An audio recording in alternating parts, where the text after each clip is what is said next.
¿Estamos listos? Voy a pedirles allá el favor que nos hagamos acá adelante. ¿Hay luz acá? Está como oscurito. ¿Ahí tienen buena luz, Sandra? O córranse para acá, háganse bien para acá para que si alcanzan a ver bien. ¿Sí? Bueno, un pasito adelante. Rápidamente mirándome hacia acá, me gustaría que preguntarles, y traje un premio también hoy, ¿quién me podría decir los 10 mandamientos sin que, diferente a Iván, sin mirar los mandamientos? ¿Alguien que los pueda decir? ¿Ah? Me extraña. ¿Iván otra vez? ¿Va a tocar Iván otra vez? ¿Quién? Imposible que... ¿Quién? Lina, dale, Lina. ¿Qué pasó, Brandon?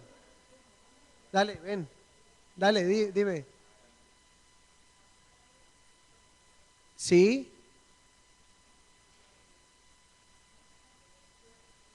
¿Sí?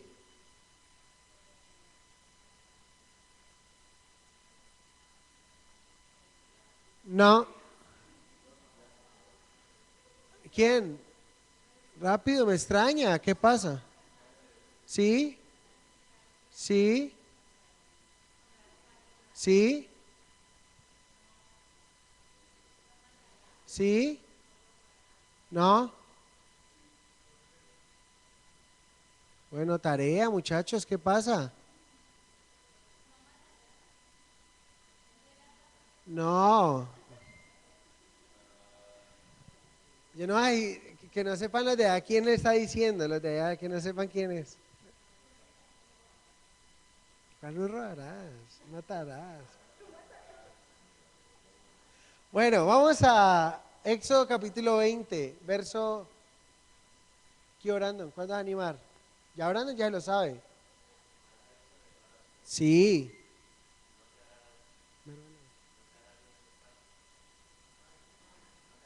Sí, está bien. Muy bien. Muy bien.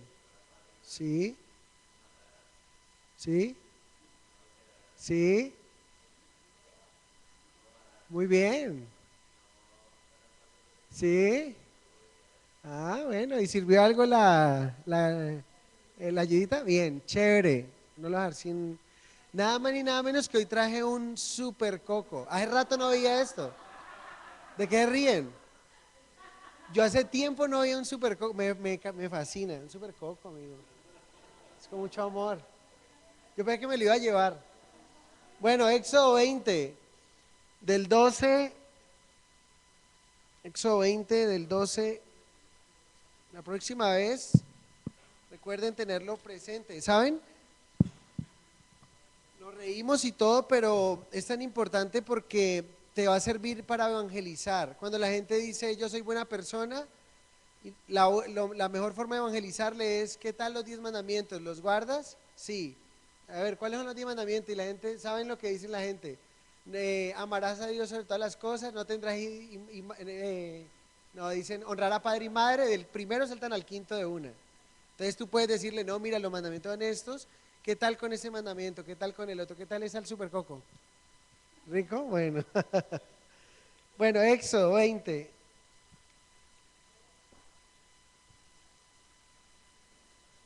Va punteando la familia Cano. Sí, hay que bajarlo. Necesitamos una familia que baje el chirimoyo a... Si nos aprendimos los 66 libros de la Biblia, ¿cómo no nos vamos a aprender eh, eso? Éxodo 20. Vamos a iniciar con el verso 12 en adelante, ¿sí? Y voy a leerlo hasta el 17, pero hoy vamos a ver solamente el 12 y el 13. Dice así: honra a tu padre y a tu madre para que tus días se alarguen en la tierra que Jehová tu Dios te da. No matarás, no cometerás adulterio, no hurtarás, no hablarás contra tu prójimo falso testimonio, no codiciarás la casa de tu prójimo, no codiciarás la mujer de tu prójimo, ni su siervo, ni su criada, ni su buey, ni su asno, ni cosa alguna de tu prójimo.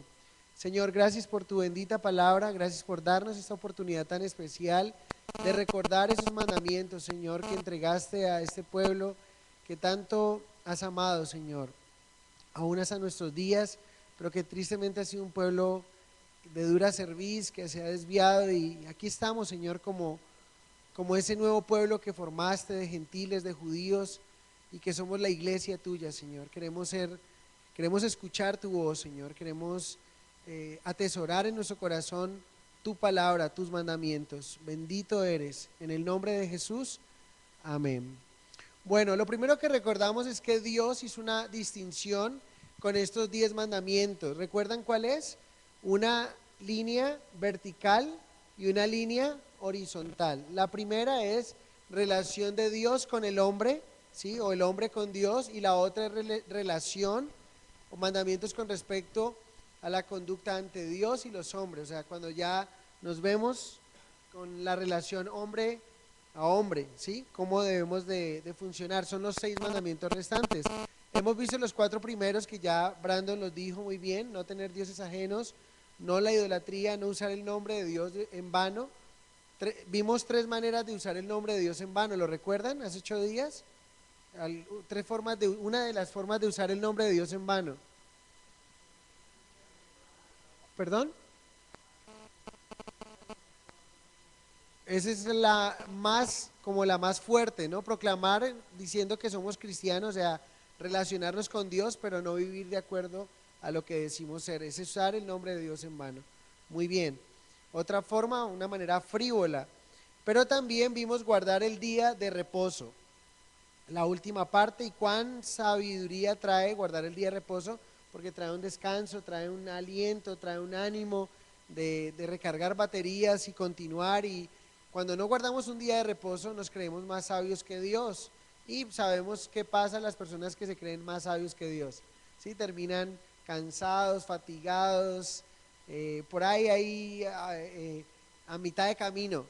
Pero cuando realmente honramos a Dios, su palabra, lo que Él dice, y queremos ponerlo por obra, pues vamos a tener vidas muy, muy diferentes.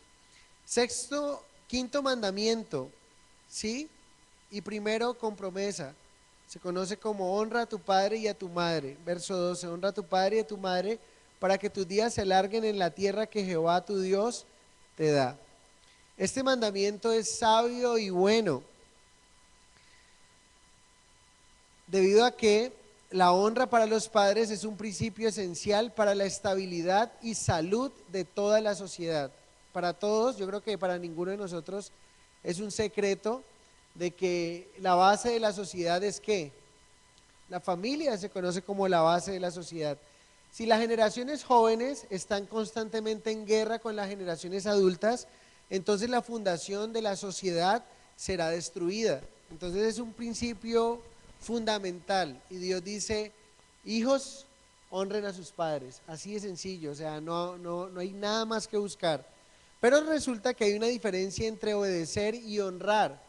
Obedecer significa cumplir lo ordenado, pero honrar significa mostrar respeto y amor. Sí, es bien interesante. Cuando yo honro a mis padres, muestro ante ellos respeto, pero también muestro amor. Por una parte, los hijos están llamados a obedecer a sus padres hasta que dejen de estar bajo el cuidado de ellos, pero la responsabilidad de honrarlos es para siempre. ¿Sí? El honrar a los padres incluye premiarles, ojo con esto: honrar a papá y a mamá, honrar a nuestros padres incluye premiarles, cuidarlos, mostrarles respeto y reverencia. Eso significa honrar: cuidarles, premiarles, mostrarles respeto y reverencia. Pero por otra parte, los hijos no estamos obligados a desobedecer a Dios para obedecer a nuestros padres, ¿sí? Hay toda obediencia de alguna manera tiene ¿cómo se podría llamar? Una limitante, ¿no? Y algo que Dios quiere es que le honremos a nuestros padres, pero por encima de nuestros padres, Jesucristo lo dijo, que debíamos de honrar primero a Dios, o amar a Dios, obedecer a Dios, porque todos sabemos que en algún momento de nuestras vidas, si nuestros padres no conocen de Cristo, o aún conociendo de Cristo, algunos de ellos van a pedirnos cosas van a demandar cosas de nosotros que nos vamos a ver en la tarea de decir, honro a mi mamá y mi papá y deshonro a Dios, u honro a Dios y en este caso no obedezco a mis padres porque no honraría al Señor, ¿sí? Entonces es muy importante, los hijos están llamados a honrar a sus padres. El mandamiento es dado a los hijos, pero no solamente, este es un mandamiento que muchas veces pensamos que es dado solamente cuando estamos niños o cuando estamos dentro de casa. Ya dije que es para siempre. ¿Por qué? Porque es interesante ver cómo el estatus de nosotros, aunque cambia de solteros a casados, ese estado de hijos permanece. ¿Me hago entender? O sea, yo me casé y, inicié un hogar con mi esposa, pero yo sigo siendo hijo. Yo tengo dos padres que deben de ser honrados, ¿sí? Y ese honrar es, recuerden, es de alguna manera respeto y amor para ellos. Claro, ya no estoy bajo sus órdenes, ya no estoy bajo sus comandos, ya no estoy bajo sus leyes, por así decirlo, pero ellos merecen honra, merecen respeto. Entonces es bien lindo porque el Señor nos dice, cuando dejes de estar en tu casa, entonces ya no necesitas honrar a tus padres, ¿no? Es algo que hacemos hasta que nuestros padres ya no estén vivos, es hasta siempre. Entonces, es muy triste ver cómo el honrar a los padres no es una doctrina popular en nuestro mundo moderno. Si ustedes se dan cuenta, en nuestro mundo moderno, la juventud es adorada y los adultos, por un lado, son temidos o despreciados. Y cuando hablo de temidos, es algo que debemos de tener en cuenta porque una cosa es honrar, otra cosa es tener un temor paralizante cuando veo a mi papá y a mi mamá. Una cosa es que yo siento un temor reverente hacia Dios y otra cosa es que siento un temor paralizante. ¿Sí? Dios quiere que tengamos temor hacia Él, un temor en el cual yo no quiero defraudar, yo no quiero fallar lo que Él me pide a mí. Pero otra cosa es cuando alguien ve a su papá y a su mamá y siente un pavor que lo paraliza, lo bloquea. Eso no es respeto, eso no es honra, eso es totalmente, es un temor malsano. No sé si me estoy dando a entender. Entonces muchas personas creen que están honrando a sus padres cuando su mamá y su papá apenas los ven y tienen un temor que los paraliza, que los bloquea, que no los deja pensar, que simplemente se vuelven como unas maquinitas que deben de decir sí. Y eso no es lo que Dios quiere. Quiere una honra, quiere un respeto. Y ahí es donde muchas veces vamos a tener que decirles a nuestros padres con amor, con respeto, que no estamos de acuerdo quizá con alguna situación, pero no podría pasar porque no esté de acuerdo con alguna situación, dejar de honrarlos o irrespetarlos. Entonces es ese balance que necesitamos tener bíblicamente, teniéndolo como la palabra de Dios nos dice. A los hijos adultos no se les pide que se subordinen a padres dominantes. ¿Conocen algunos padres que son dominantes? O sea, que quieren que así tú te casas, ellos quieren venir, entrar y controlar tu vida ahora que estás casado. No es el lugar, no es el espacio, pero con amor debes hacerle entender a tu papá, a tu mamá, que no es lo correcto. Y le vas a honrar, así tu papá o tu mamá puede ser que se enojen. ¿Sí? Ve, ¿y usted qué le pasó? Yo soy su papá o tal cosa, pero tú con amor le dices, mamá, mira, yo ahorita he formado un nuevo hogar y respeto, valoro de pronto tu consejo o algo, pero recuerda que yo debo someterme ahora a mi esposo o si fuese diferente la situación, yo tengo una esposa con la cual debo compartir la decisión que quiero tomar, ¿sí? Es muy importante, el no conocer hasta dónde llega cada cosa es lo que trae problemas en las familias. Y es triste ver familias o parejas que están súper conectadas, súper bien, pero la visita de un suegro, la visita de los suegros, la visita de los padres termina siendo una controversia, algo que genere caos. No debe ser. Y eso depende porque yo realmente no he entendido cuál es mi lugar, no he entendido cuál es el lugar de mi papá, de mi mamá, cómo de honrarles, pero también hacerles entender cuando ellos están equivocados. Mamá, papá, mira, no es correcto, con amor, siempre amor. El amor de Dios echa fuera todo temor. Siempre el amor, nunca vamos a aplaudir, nunca vamos a decir de acá, porque sería una herejía que que un hijo sea llamado a insultar a su papá porque no esté de acuerdo, a su mamá o algo. Nunca, con amor. Claro, va a ser que no le guste, pero eso no significa que le estés deshonrando. Muchos padres tienden a manipular y te hacen sentir tan mal como si tú le estuvieras deshonrando. Y tú tienes que tener tan claro realmente que no le estás deshonrando, ¿sí? Los muchachos que están bajo cuidado de sus padres tienen que obedecer a sus padres. Gústele o no les guste lo que sus papás les diga. Llega un momento, claro, ellos pueden hablar, pueden decir, buscar el momento indicado, todo para no terminar deshonrando. Pero están bajo esa autoridad, la provisión proviene de sus padres, pero diferentes cuando salen de casa. Entonces es tener muy claro. ¿Es claro lo que estoy diciendo o hay algo que no queda, que es enredado? No, es claro tener que la honra no significa un temor paralizante, un temor malsano hacia mis padres. No hay nada más lindo que ver llegar a mi mamá, a mi papá y verles con amor y respetarlos, pero no con un temor. Es lo que ha hecho que muchos hombres se les conoce hoy día como falderos, ¿no? Que la mamá es la que domina, lo controla o en su defecto también eh, algunas mujeres que son controladas por su casa, por sus padres. Mateo 15, 3 al 6, de alguna manera los fariseos conocían eh, acerca de honrar a los padres, tenían una limitante la interpretación de este pasaje, pero Jesús nos muestra cómo la deshonra a los padres no es algo nuevo. Me encanta cuando nuestro Señor Jesús cita esos mandamientos que hemos estado hablando y Él los cita y los coloca en una situación. ¿Qué estaba pasando? Miren lo que dice ahí Mateo 15:3. Los fariseos se atrevieron a violar el espíritu de este mandamiento con sus tradiciones. Respondiendo, él les dijo: ¿por qué también vosotros quebrantáis el mandamiento de Dios por vuestra tradición? ¿Qué estaba pasando allí? Dice que los fariseos le preguntan al Señor que por qué los discípulos comen sin lavarse las manos, como es según la tradición, que no se come sin lavarse las manos. Jesús le hace una pregunta y les dice: ¿por qué ustedes quebrantan el mandamiento de Dios por su tradición? Porque Dios mandó diciendo: honra a tu padre y a tu madre, y el que maldiga a padre o a la madre muere irremisiblemente. Pero vosotros decís: cualquiera que diga a su padre o a su madre, es mi ofrenda a Dios, en, en arameo, ¿sí?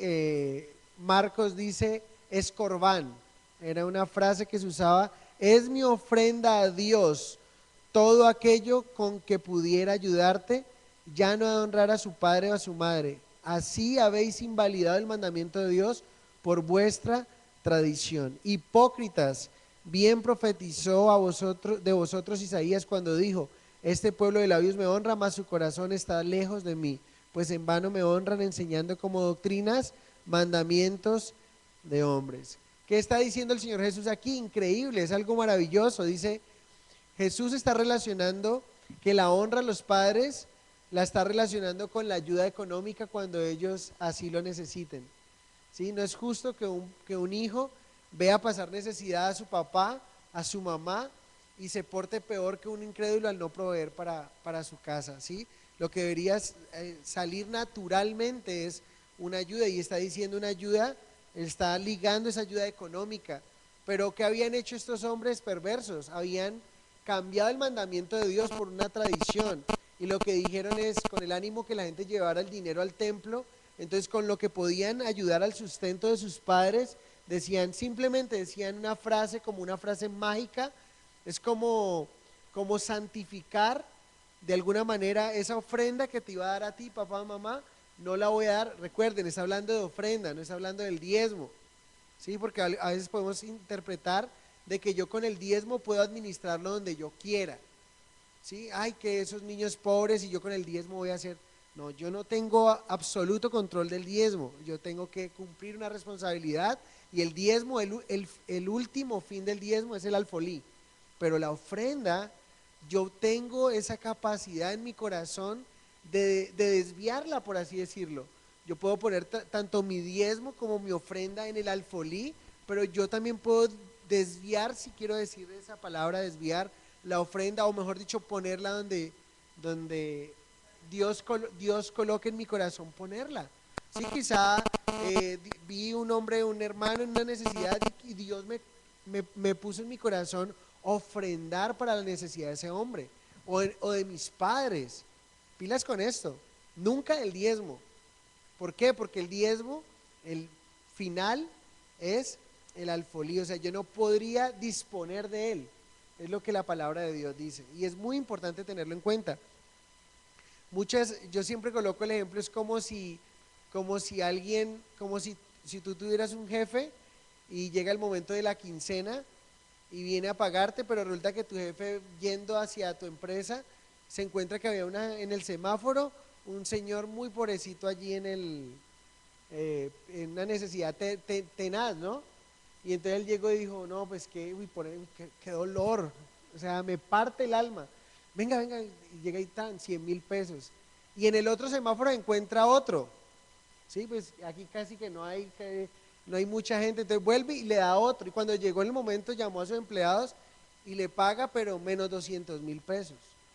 Y usted le dice, hey jefe, pero pues mi sueldo es tanto, nosotros acordamos, no, pues que imagine que yo vi la necesidad de un fulano, ¿qué está haciendo él? Está haciendo un atrevido, porque está cogiendo tus, ¿sí o no? Si es tan atrevido, yo veré y los doy o no se los doy. Y a veces nosotros jugamos ese papel, ¿sí? El diezmo es algo que Dios nos ha dicho que debemos hacer, el 10% de nuestras ganancias. Ustedes saben que como iglesia no es algo que enfatizamos, es una enseñanza bíblica, pero que cuando es momento de decirla, necesitamos decirla. Entonces, lo que yo hago es ponerla allí, pero la ofrenda, diferente que hubiese pasado si el jefe llegó, iba conduciendo y vio al mismo señor y lo llamó y le dio 100.000 pesos, pero cuando llegó a arreglar cuentas con sus empleados, le dio a cada uno lo que debía darle, ¿sí o no? El otro no va a rebotarle, ¿y por qué no me dio 100.000 a mí? Sí, mire que yo este mes me he portado súper bien, me hubiera bonificado con unos 100.000. No tiene por qué enojarse porque él no dispone de ello. Entonces, es muy importante. Aquí lo que habían hecho los fariseos es que habían desviado esa ofrenda con la cual algunos hombres estaban bendiciendo a sus padres y simplemente diciendo una frase mágica que ellos habían inventado como corbán, entonces santificaban el dejar en esa necesidad a sus padres y llevar este dinero al templo. Y era el amor del dinero de esos fariseos. Y el Señor aquí los llama, pero me encanta cómo el honrar, el Señor lo vincula con una ayuda económica. Honrar a nuestros padres es parte de darles una ayuda económica cuando se requiera también. Entonces, aquí nos dice para qué debemos honrar a nuestros padres, por qué debemos honrarles. Ahora, antes de seguir, pilas acá, algunos podrían escuchar esto y podrían decir desde el punto de vista desde los padres, ¿no? Podrían decir, por ejemplo, yo decirle, ya ve Mateo lo que le toca cuando trabaje y cuando se case y salga de casa, entonces tiene que darme una mesada acá, ¿sí? Ese tiene, recuerden, nosotros debemos dejar es la gracia del Señor. Si Él está bajo mi techo, Él tiene una responsabilidad, que sería lindo poder enseñar a nuestros hijos que hay una responsabilidad, pero cuando Él salga, de alguna manera, si Él ha sido enseñado, Dios colocará en su corazón el ser fiel y el honrar a su papá y a su mamá de esa manera, ¿sí? Y si no, sería peor que un incrédulo, negaría la fe. ¿De qué le sirve decir que es creyente y viendo a su papá en una necesidad, a su mamá en una necesidad y no lo hace? ¿Vale? Es muy importante tenerlo en cuenta, pero muchos padres, lo digo porque muchos padres, como les decía ahorita, han cogido y de alguna manera han obligado o colocan, es que usted tiene que darme tanto de lo que usted gana, y ya su hijo se casó y todo, es muy delicado, es la gracia del Señor y es muy diferente, son los balances que tenemos que manejar, siempre el balance nos lo da la palabra de Dios, amén, muy importante tenerlo en cuenta. Para que tus días se alarguen, hay una promesa, Dios mismo le ha dado al quinto mandamiento un vigor singular, a tal punto que el apóstol Pablo en su carta a los Efesios repite ese mandamiento, enfatizando la promesa de una vida con longevidad o una vida longeva, ¿sí? Dice, honra a tu padre, Efesios 6:2 dice, honra a tu padre y a tu madre, que es el primer mandamiento con promesa. Miren que el apóstol Pablo repite, ¿sí? Le da la distinción que Dios le dio a los mandamientos. Resulta que cuando él dice, no tendrás dioses ajenos delante de mí, no te harás imagen de nada de lo que esté arriba en el cielo, ni bajo la tierra, ni bajo de las aguas. Eh, Guárdate de usar el nombre de Dios en vano, el día de reposo. Cuando llega el quinto mandamiento dice, honra a tu padre y a tu madre para que te vaya bien. Lo que hace el apóstol Pablo cuando lo transcribe es enfatizar ese bienestar que hay en honrar al papá y a la mamá. Él dice ahí el primer mandamiento con promesa, o sea, el que nombra que este es el primer mandamiento con promesa es el apóstol Pablo. ¿Es claro o no? Él hace el énfasis. Y aquí dice, para que te vaya bien y seas de larga vida sobre la tierra. Me encanta porque la promesa no solo incluye una vida longeva, sino una buena vida, ¿sí? No solamente es una vida de muchos años de longevidad, sino también unos buenos años. La pregunta es, ¿para qué a usted le gustaría vivir tantos años en la tierra si va a vivir malos años? Yo creo que no tendría sentido. Cuando uno está viviendo situaciones adversas, difíciles, lo primero que la gente piensa es, ¿para qué la vida? O sea, ¿para qué quiero vivir? Es mejor que estuviera muerto, si su vida es una desgracia. ¿Estamos o no?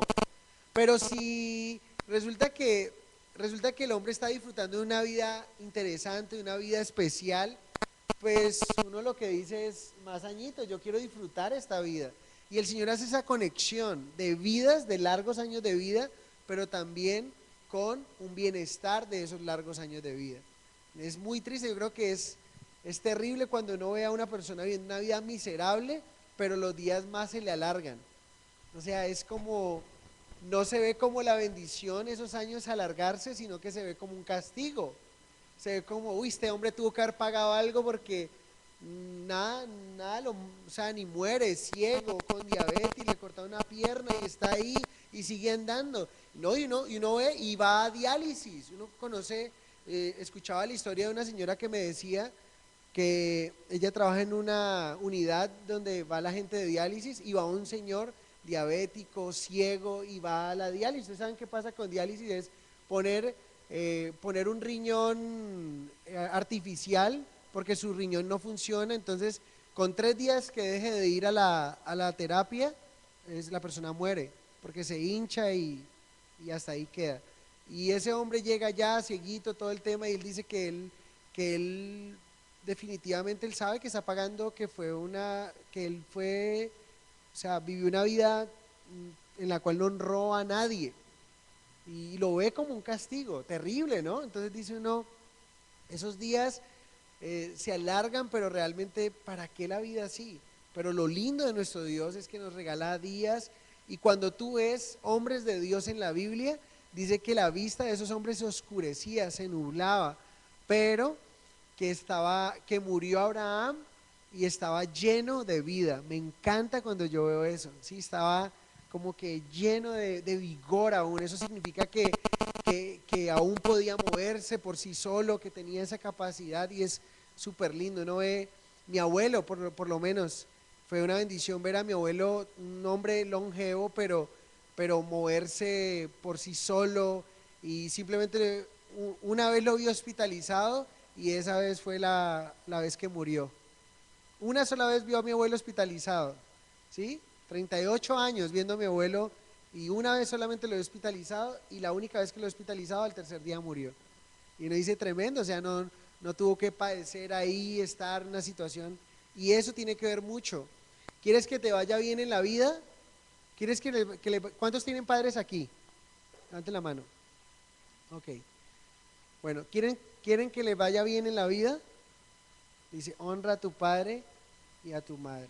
Ahora, los que no tienen sus padres y no los honraron, pídanle perdón al Señor y díganle, Señor, realmente no hice este mandato, no tuve la oportunidad, pero tienes un padre que es nuestro Dios. Empieza a mostrar que quieres honrarle como si tu papá estuviera honrándole a él. Y es súper lindo, o sea, con Dios lo lindo es que nunca podemos decir, es tarde, claro, a veces humanamente decimos es complicado, es tarde, pero realmente con Dios es su gracia y su misericordia es mayor que su juicio. Recuerden que Él dice, yo me complazco en misericordia. Y si ese es tu caso, que puedes decir, wow, estás pensando en ese momento, mientras yo estoy hablando, digo, no tengo esa oportunidad. Tienes esa oportunidad porque tenemos un Padre eterno. O sea, ¿qué esperas para iniciar a honrar a nuestro Dios cuando Él hable y tú le obedezcas y le empieces a honrar como a Dios? ¿Recuerdan la queja de Dios en Romanos? ¿Cuál es la queja de Dios en Romanos, según Pablo? Dice que no le honraron como a Dios. ¿Cuál podría ser la queja que un padre podría tener? Que no le honras como a padre. Entonces es muy importante que tenemos esa bendición de hacerlo. Hoy conoces al Señor, no hiciste lo que debiste haber hecho, pero es oportunidad para empezarlo a hacer ahora y empezar a experimentar esa buena vida que Jesucristo dijo en Juan 10, la parte B. Yo he venido para que tengan vida y vida en abundancia. Dice, yo he venido para que tengan vida y para que la tengan en abundancia. Me encanta porque Jesús está replicando ese propósito de vida. Dios no quiere que vivamos unas vidas simplemente, o peor aún, que vivamos vidas miserables. El propósito de Dios no es ese. El propósito de Dios hecho hombre, Jesucristo, no es que el hombre viva una vida miserable o simplemente viva una vida por vivirla. Es para que viva una vida plena. Uno se sorprende cómo la gente no quiere vivir. ¿Sí? Pero es por eso, porque no están experimentando la bondad de Dios, no están experimentando la promesa de Dios y no están caminando de acuerdo como Dios dice en su palabra. Cuando nosotros experimentamos, vivimos lo que Dios dice, porque esos mandamientos se cumplen así tú seas creyente o no seas creyente. No sé si alguno de ustedes les conté, o escucharon ese testimonio de ese hombre que conoció un empresario, el tenaz, el cual ayudaba a las empresas a salir de su quiebra, ¿sí? Y lo pusieron a estudiar un hotel de cadena 5 estrellas, que estaba en un lugar que tenía todas las condiciones para ser exitoso. Y lo comparaban con otro hotel de la misma cadena en otra ciudad y tenía todo y estaba volando, estaba súper bien. Y revisaban el hotel que no estaba dando nada y que estaba dando pérdidas y todo, y este hombre empezó a revisar con las llamadas telefónicas. Él dice, ya después de que no respondan el tercer llamado, ya está fallando, el segundo llamado ya tienen que estar con el primero si es necesario. Pero resulta que este hombre se dio cuenta que contestaban al segundo llamado, que todo estaba aparentemente bien. Este hombre se sentó a hablar con el gerente de ese hotel que habían contratado, un hombre muy brillante, y cuando le empezó a hablar acerca de su familia, este hombre empezó a hablar, el gerente del hotel que no estaba produciendo nada, empezó a decirle a este consultor que no se le iba con su mamá, o sea, que tenía una relación terrible con su mamá, que, mejor dicho, como que ni me hable de ella ni de mi hermano. Y el consultor llegó donde los directivos, donde los dueños de eso, y le dijo, ya encontré el problema. El problema es el gerente. Saquen al gerente y esto empieza a ir para arriba. Digo, pero ¿cómo lo vamos a sacar? Un tipo brillante, ha hecho esto, ha hecho, y si lo sacamos tenemos que pagarle la indemnización porque sería sin justa causa. No podemos decirle, es porque no honra a su papá y a su mamá, o porque no honra a su mamá. Él dice, yo tengo ese principio. Y el consultor no era cristiano. Yo lo conocí, le compartí el Señor, y él me dijo, cuando vimos este mandamiento, él decía que él tenía ese principio como algo, mejor dicho, sagrado. Sí, él dijo, háganlo y verás. Y efectivamente esa cadena despidió a este hombre, lo indemnizaron y todo, contrataron a otra persona, hicieron la entrevista, un hombre que tiene una buena relación, todo el tema, y ese hotel se fue para arriba. Increíble, son principios de Dios. ¿Sí? Si quieres que te vaya bien en la vida, honra a tu padre y a tu madre, honra a tu papá si está vivo, honra a tu mamá si está viva, honralos a ambos si están vivos, pero también recuerden, si no los tienen, recuerden, el Señor, pídele perdón al Señor por no haberlo hecho y empieza a honrar a Él. ¿Cómo lo honras a Él?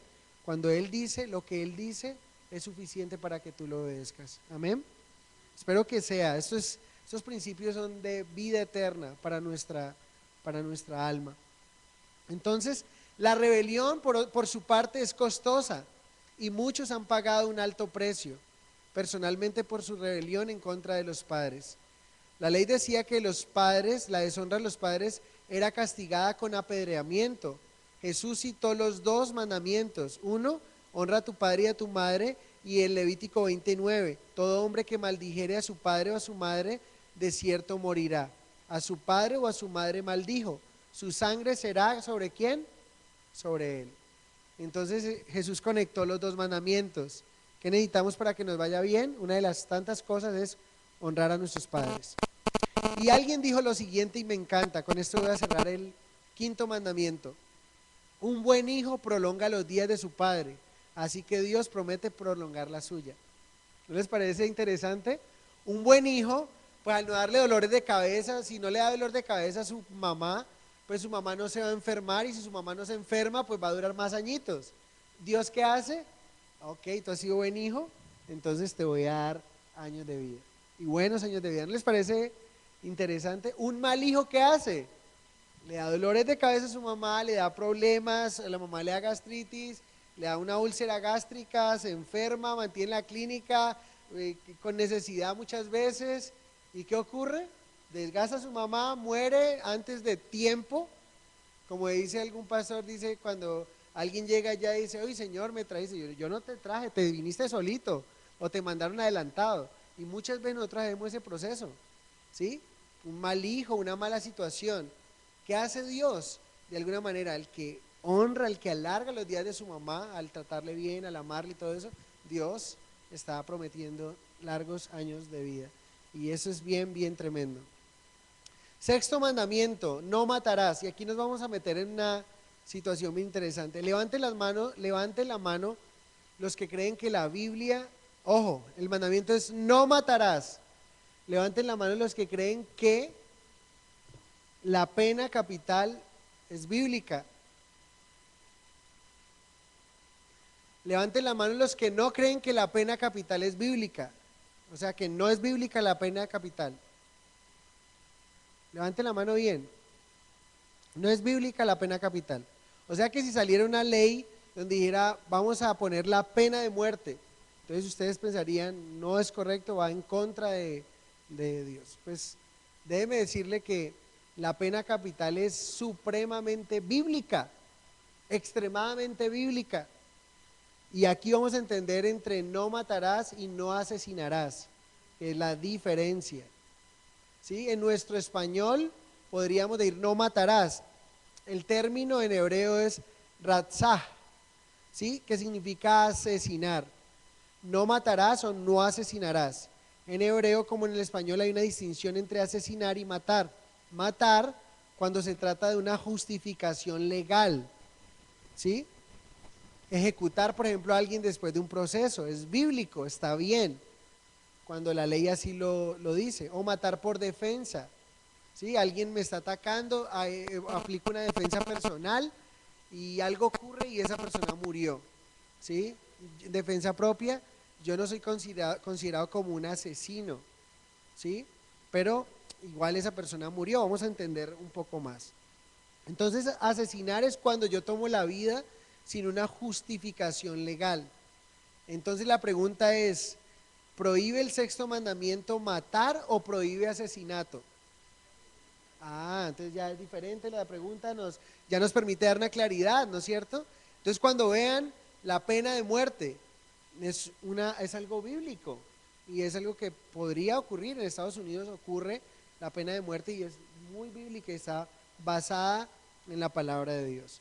Pero entonces tenemos que analizar el sentido de la palabra. Una cosa es asesinato premeditado, y vamos a hablar un poco de términos legales cuando dicen muerte, con dolo, con culpa y sin culpa y todo ese tema. Bueno, el verbo hebreo traducido como asesinar, matar, en Éxodo 20:13 que tenemos aquí es ratzah. Designa el acto de quitar la vida de manera intencional y premeditada. En el Antiguo Testamento el verbo es utilizado en casos en los que una persona golpea intencionalmente a otra con un instrumento de hierro, piedra o madera, causándole la muerte al individuo. Quiero que me acompañen rápidamente porque se me fue el tiempo en el otro mandamiento y tengo todavía algo por compartirles. Entonces acompáñenme rápidamente a Números 35:16. Números, Éxodo, Levítico, Números 35. 16. Dice, si con instrumento de hierro lo hiriere y muriere, homicida es. ¿Y el homicida qué? Morirá. Y si con piedra en la mano que pueda dar muerte lo hiriere y muriere, homicida es. El homicida morirá. Y si con instrumento de palo en la mano que pueda dar muerte lo hiriere y muriere, homicida es. El homicida morirá. Siempre que exista una motivación malvada como enemistad, es también estamos hablando de asesinato premeditado. En Números 35:21, sigan el verso 21.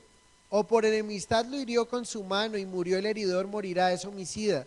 El vengador de la sangre matará al homicida cuando lo encontrare. Entonces estamos viendo algunas de las causales. También cuando hay una gratificación egoísta, ¿sí? Generalmente es cometido, lo que hacen estos son los corruptos o los que están en posición de poder, como sucedió, recuerdan ustedes, con el rey Acab y la viña de Nabot, que le dio el caprichito al rey Acab tener la viña de Nabot, y su esposa mandó a matar a Nabot. Entonces eso es homicidio, eso es asesinar. Cuando sucede así, es un caso de homicidio culpable y es asesinato. La prohibición del asesinato, que es lo que estamos hablando, está basada en la doctrina de la creación y de la doctrina de la redención. ¿Por qué? Porque la vida humana debe ser respetada debido a que Dios trajo a la existencia a la vida del hombre, y dice que fue a su semejanza, y Cristo la redimió por medio de su sangre. Entonces debemos de tener en cuenta que lo que el mandamiento está diciendo entonces es, si lo dijéramos en el español sería no que, no que, no asesinarás. Es más o menos lo que quiere decir. Porque algunos llegan a este punto, la pregunta que podría decir entonces, ¿mato o no mato una cucaracha? ¿Mato o no mato un zancudo? Que me está sacando la sangre ahí. Hay gente que dice, tenés un zancudo ahí, y dice, ay, vete zancudito, vete, porque no matarás. ¿En serio? Conozco gente que no mata cucarachas porque la Biblia dice que no matarás. Y existe. Y ahí es donde encuentro una cantidad de personas, lógicamente, tomando un verso fuera de contexto. ¿Sí? Entonces, pero entonces, si usted dice que no matará y no asesinará, entonces no asesinarás al zancudo. No, no estaba hablando de eso. Y vamos a ver qué habla ahora no fue premeditado. Si él me vino y me picó, pues yo llevé, ¿sí o no? Bueno, fue en defensa personal. Sigamos, muerte no intencional. El verbo ratzah, hebreo, también puede designar la muerte accidental y no intencional de otro ser humano. Quiero decirles es que en hebreo existen 7 palabras para la acción matar. Si alguna de las 7 palabras se aproximan a lo que fue un asesinato, ¿sí? Porque aquí vamos a ver la no intencional y la Biblia lo presenta así. No fue con intención, no fue con sevicia, no fue premeditado, pero también usa el mismo verbo. Resulta que de las 7 palabras, la que más se aproxima cuando tienen premeditación, recuerden, o intencionalidad, estas se escriben con otro verbo que es Kaiser, ¿sí? Entonces ustedes han visto esos pitbull que dicen Kaiser, Kaiser. Ese es alguien, un asesino en serie, ¿sí? Es eso más o menos. Esa es la forma que le estoy diciendo, increíble, ¿no? Esos perros que son asesinos en serie le llaman así, muchos les ponen esos nombres raros. La diferencia, o sea que cuando usted vaya por la calle y encuentre con un Kaiser, ábrase, ¿sí? Es lo único que le digo. No, o sea, ya no puede decir que no se le advirtió, se le dijo. La diferencia fundamental entre homicidio, recuerden, matar a un ser humano, y el asesinato, se encuentra en la motivación y en la ausencia de premeditación. ¿Es claro o no? Entonces una cosa muy diferente, dice cuando con el palo, con el hierro, con el tal, pero resulta que es que yo fui a encontrarme, Andrés me hizo algo, tengo algo ahí en mi corazón y eso lo dejo crecer y busco la forma, como le ocurrió a Caín. ¿Sí? Dejó crecer esa raíz de amargura y terminó llevándolo a tomarlo en sus manos. Números 35:22. Aquí nos dice cuando fue sin intención. Entonces sería mató, pero no es culpable de ese asesinato. No es culpable, o sea, no fue con culpa. Dice, más si casualmente lo empujó sin enemistades o echó sobre él cualquier instrumento sin acechanzas, o bien sin verlo hizo caer sobre él alguna piedra que pudo matarlo y muriere, y él no era su enemigo ni procuraba su mal. Imagine que van los dos jugando, dos niños jugando, y el otro, ay, este man tan bobo, y lo tiró y se fue al agua y se murió. Dice, él no quería hacerle eso, o sea, estaban jugando a la lleva, pero yo no quiero un amigo así, ¿no? Pero es tenaz. Y ahí dice, era tan tremendo que no se veía dentro de la ley, dice, no era su enemigo. Tan lindo, ¿no? Dios cómo protege. O sea, acaba de ocurrir, por ejemplo, un accidente en mi casa y se me puede imaginar la culpa que pudo generar en mis padres. Están cuidando a mi sobrinito y el niño se cae, una caída aparatosa y mi papá y mamá pues se ponen, o sea, es tenaz la responsabilidad, pero imagine, no cabe ni por aquí que mi papá quiera hacerle daño a su nieto, ¿no? Entonces, pero se crea una situación, pero en muchos casos ha pasado que, que a alguien le entregan una responsabilidad y ocurre un accidente y esa persona termina envenenada con esa otra persona, pero un accidente, o sea, son cosas tenaces. Entonces, el propósito de la ley acerca de la muerte no intencional era colocar bajo un control social y legal la práctica de la vergüenza de sangre. ¿Qué pasaba en este caso cuando no era con intención? El verso 25 de la parte A dice, y la congregación librará al homicida de mano del vengador de la sangre. O sea, va a haber dolor para la familia afectada y quizá va a querer vengarse. Y dice, la congregación lo hará volver a su ciudad de refugio, el cual se había refugiado, y morará en ella hasta que muera el sumo sacerdote, el cual fue ungido con el aceite santo. ¿Qué significaba esto? Que una persona que había, el que mataba a alguien con el palo, con la piedra, tenía que pagar con su propia vida y no había excusa para él. Pero alguien en un accidente, imagínense Dios guardando los corazones quizá de lo que podía pasar con el corazón del otro. O sea, le entrego el cuidado de mi hijo a alguien y se le muere mi hijo se muere precisamente en un accidente, mi hijo que se lo entregué a mi cuidado y el hijo de él no murió.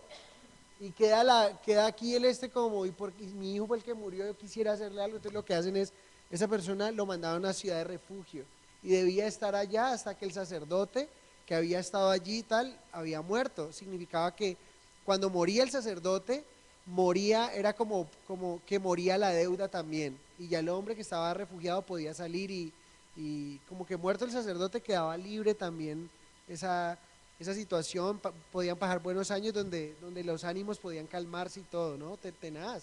Pero Dios piensa en todo, con la relación de hombres, imagínense 2 millones de personas allí andando con Moisés, todo lo que podía haber pasado, ¿no? Alguien que iba con su machete o pasaba algo, un accidente terrible, pero Dios protegiendo cuando alguien era un asesino y cuando alguien realmente había cometido un error. ¿Sí? El asesino tenía que pagar y era la mejor forma de sacar el mal de allí. Pero el otro, o sea, es algo tenaz. Entonces, excepciones justificadas, podríamos decirle, el uso del verbo, que ya les dije, ¿cómo es el verbo? Ratzah, ¿sí? Matar o asesinar en el sexto mandamiento parece estar restringido al homicidio ilegal.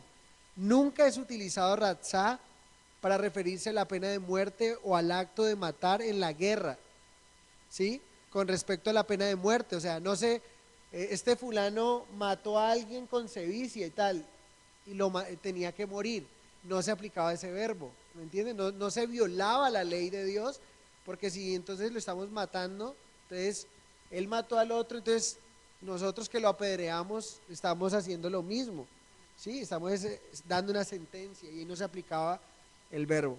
Pero tampoco en la guerra, pero ojo con esto, cuando la guerra era justificada, o sea, cuando la guerra era guiada por Dios mismo también, o sea, cuando Dios lo estaba llevando, los llevó de un lugar a otro y los atacaban y se defendían y todo y morían, allí también era protegido. Pero en algunas ocasiones cuando la guerra no era ni movida por Dios, ni era Dios el que estaba guiando, por ejemplo, en los tiempos de David. David llevó unos tiempos donde se movió a lugares donde Dios ni siquiera lo estaba llevando a hacerlo. Allí era prácticamente culpable de esas vidas. Tremendo, ¿no? Es como esa situación ahí. Entonces, uno de los casos en segundo libro de Samuel 10:18. La autodefensa personal ha sido mantenida tradicionalmente por la iglesia cristiana, pero la autodefensa no debería equiparse con quitar la vida ajena. La autodefensa requiere el uso de la fuerza mínima necesaria para neutralizar al intruso o al asaltante. Aquí se aplica así, en Estados Unidos se aplica al contrario. Cuando alguien viene, o bueno, no sé si también se aplica, sí se aplica. ¿Qué significa la defensa personal? Miren, en derecho se aplica la defensa personal es, entró un intruso, entró un ladrón, ¿sí o no? Y yo tengo un arma y el ladrón viene hacia mí a atacarme. Y resulta que el ladrón me ataca, yo puedo usar el arma. Y en ese momento yo no soy un asesino. Sí, yo quedo, no quedo convicto por haber matado al ladrón. Él infringió entró a mi casa, entró a propiedad privada tal. Pero lo que no puede ocurrir es que llega alguien y toca la puerta o entra por ¿quién anda ahí y tal? Yo pues, ¿qué tal cosa? Y el ladrón sale a correr y yo salgo detrás de él y pin, pin, pin, pin. Y fue por la espalda. Ahí el derecho dice o sea, usó más de la fuerza, imaginen bíblicamente, usó más de la fuerza que debía. O sea, el ladrón ya estaba huyendo. Usted, sí, es lo que dice. En derecho, miren, en la policía nosotros vimos un curso de derecho, pero a la policía le toca tenaz, porque la policía tiene que persuadir, tiene que disuadir la situación. Un policía no puede llegar y que el fulano y pin, inmediatamente le echan el muerto encima. Ahora, ni siquiera forcejean, o sea, están como tan injustos en algunos momentos que el policía ya tiene que ver es o sea, primero tiene que policía para luego y le echan la culpa de muerto, o sea, pero ya son las leyes humanas como protegen al malo en último, no protegen al bueno. Pero aquí sí es como que debía ser una fuerza o algo así. Bueno, entonces la pregunta es importante la distinción que he hecho entre asesinar y matar, porque ¿cómo uno puede argumentar consistentemente el principio de la pena capital y la prohibición de matar? ¿Se dan cuenta? Entonces la próxima vez que ustedes podrían pensar, no sé si alguno de los que estén aquí, si yo les preguntara en este momento, ¿están de acuerdo con la pena capital? No sé, alguno de ustedes podría decir, yo no estoy de acuerdo, me parece algo terrible, me parece inhumano. Y hay situaciones, permítanme decirles, situaciones como yo como pastor creería que es importante la pena capital. ¿Sí? Y no tiene nada que ver con el perdón. Ojo con eso.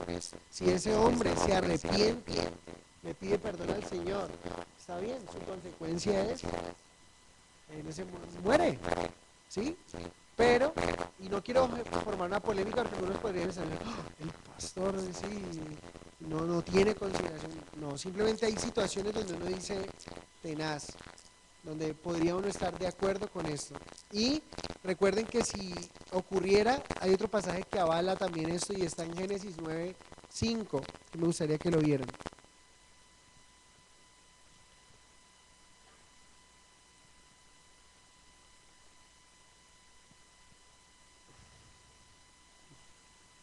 Ya vamos a terminar. Ya casi. ¿Estamos?